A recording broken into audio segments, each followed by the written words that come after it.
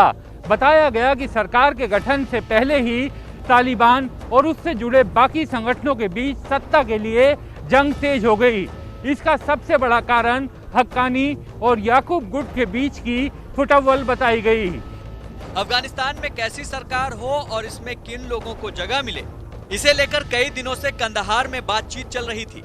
इसी बैठक में तय हो गया था कि शेर मोहम्मद अब्बास और मुल्ला याकूब को भी अहम जिम्मेदारी मिलेगी। इस बैठक में सरकार के गठन को लेकर याकूब और हक्कानी नेटवर्क के बीच खींचतान भी हुई।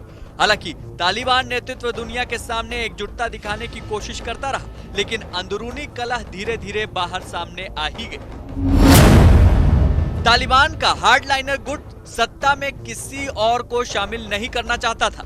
मुल्ला उमर का बेटा मुल्ला याकूब राजनीति से जुड़े लोगों के बजाय सेना से जुड़े लोगों को सरकार में शामिल करना चाहता था, लेकिन दोहा ऑफिस के तालिबानी नेता दूसरे पक्षों को भी शामिल करना चाहते थे। राजनीति से जुड़े लोगों को सरकार का चेहरा बनाने के पक्ष में मुल्ला बरादर भी थे। किसी नतीजे पर पहुंचने के लिए तालिबान के सबसे बड़े नेता हिबतुल्लाह अखंजादा की अध्यक्षता में कंदहार में बैठक हुई। इसी में सरकार की सूरत तय की गई। इसी बैठक में तय हुआ कि अफगानिस्तान में तालिबान सरकार ईरान की तर्ज पर बनेगी, जिसके मुताबिक सरकार चलाने के लिए सुप्रीम काउंसिल बनाई जाएगी। इसके मुताबिक धार्मिक परिषद, जिसे शूरा कहा जाता है, सरकार के लिए दिशा निर्देश यही तय करेगी। शूरा में तालिबान के बुजुर्ग नेता और तमाम कबीलों के लोग होंगे। दोहा वार्ता में शामिल 80% चेहरे तालिबान सरकार में शामिल हो सकते हैं। शेर अब्बास तानकज़ई को नई सरकार का विदेश मंत्री बनाया जा सकता है। करज़ई और अब्दुल्लाह को सरकार में जगह तो नहीं मिलेगी, लेकिन इन्हें किसी सलाहकार समूह में रखा जा सकता है। समझा जा रहा है कि नई सरकार में हक्कानी ग्रुप की आधी हिस्सेदारी हो सकती है, इसलिए गुलबुद्दीन हिकमतयार को भी सरकार में शामिल किया जा सकता है। अभी ये कार्यवाहक सरकार होगी। नए संविधान के लागू होने के बाद ही स्थायी सरकार का गठन होगा। ये भी बताया गया कि तालिबान अफगानिस्तान में मौजूद संविधान को रद्द कर 1964-65 के पुराने संविधान को ही फिर से लागू कर सकता है, क्योंकि तालिबान का मानना है नया संविधान विदेशी मुल्कों के अधीन बनाया गया था। इस फैसले की झलक भी मिलने लगी है। तालिबान ने काबुल की एक मस्जिद से घोषणा की। इसके मुताबिक चोरी के जुर्म में पकड़े जाने पर शरिया कानून के तहत आरोपी के दोनों हाथ काटे जाएंगे।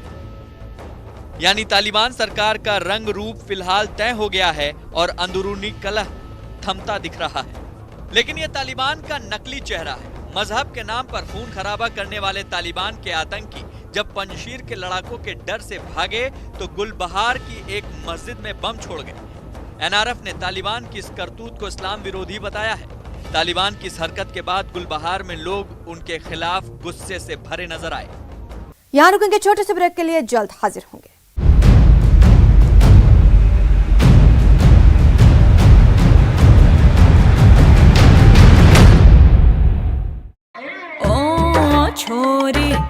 क्या मंदिर और क्या संग्रहालय। म्यांमार का मंदिर जलमग्न हो गया है तो ऐतिहासिक धरोहरें बाढ़ के पानी में तैर रही हैं।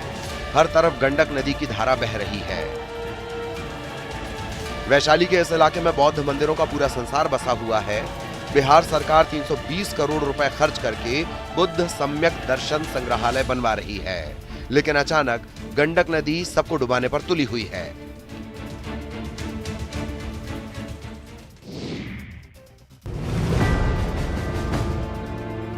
बगहा में न्यूज 18 की खबर का बड़ा असर हुआ है। न्यूज 18 पर खबर चलने के बाद प्रशासन ने रामनगर अंचल अधिकारी के नेतृत्व में आनन फानन में एक टीम का गठन किया है।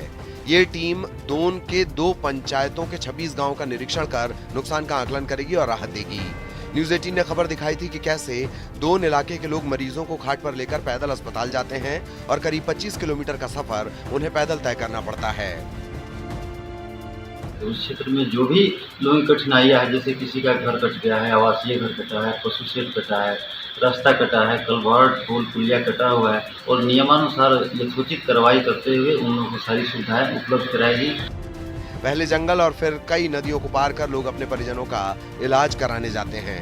पहाड़ी इलाके में सभी रास्ते टूट चुके हैं। गाँव में इलाज का कोई इंतजाम नहीं। मजबूरी में लोग जान जोखिम में डालकर सफर कर रहे हैं। अब स्थिति बदलने की उम्मीद है।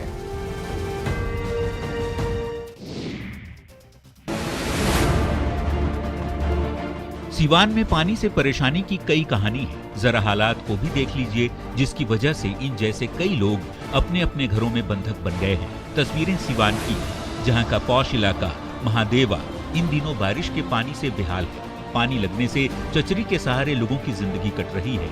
वे जरूरी कामों के लिए ही घर से निकल रहे हैं और जिनके पास चचरी के पुल का सहारा नहीं है, वे घुटनों तक पानी लांघकर अपनी राह तय करने को मजबूर हैं। जी, बारिश का पानी लगने से लोगों की जिंदगी नर्क बन चुकी है।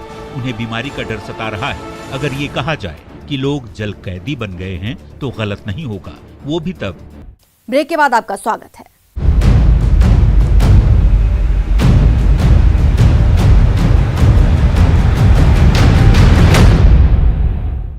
अफगानिस्तान में नई सरकार बनाने की कवायद में जुटे बारादर ब्रिगेड को अफगानिस्तान की महिलाओं ने ललकारा। नई सरकार में अपनी हिस्सेदारी की मांग को लेकर महिलाएं हेरात की सड़कों पर उतर आई। एक तरफ तालिबान के खिलाफ कई जगहों पर प्रदर्शन शुरू हो गए, तो दूसरी तरफ मजहब के नाम पर बन रही नई सरकार को लेकर कई कट्टरपंथी खुश भी नजर आ रहे हैं। अफगानिस्तान के हेरात में हाथों में विरोध की तख्तियां और जुबां पर नारे लेकर सड़कों पर महिलाओं का उतरना कोई मामूली घटना नहीं। अफगानिस्तान में महिलाओं के लिए घर के बाहर जगह न होने की दलील देने वाले तालिबान के राज में बुर्का नशी महिलाओं का प्रदर्शन कोई मामूली घटना नहीं। अफगानिस्तान में सड़कों पर 50 से ज्यादा महिलाओं का रैली निकालकर सभा करना कोई मामूली घटना नहीं। ये महिलाएं तालिबान के खौफ और दहशत के बावजूद घर की दहलीज लांघकर सड़कों पर निकली हैं, तो इसका एक खास मकसद है। इन महिलाओं की मांग है कि भले ही देश में तालिबान की ही हुकूमत क्यों ना हो, उनसे उनका हक नहीं छीना जाए। इन महिलाओं की मांग है कि तालिबान की सरकार में महिलाओं को भी बड़ी जिम्मेदारी दी जाए। इन्हीं मांगों को लेकर ये महिलाएं हेरात में गवर्नर के दफ्तर के बाहर तक पहुंच गईं और कहा कि बीते 20 साल में संघर्ष कर उन्होंने जो कुछ हासिल किया, अब वो उसे खत्म नहीं होने देंगी।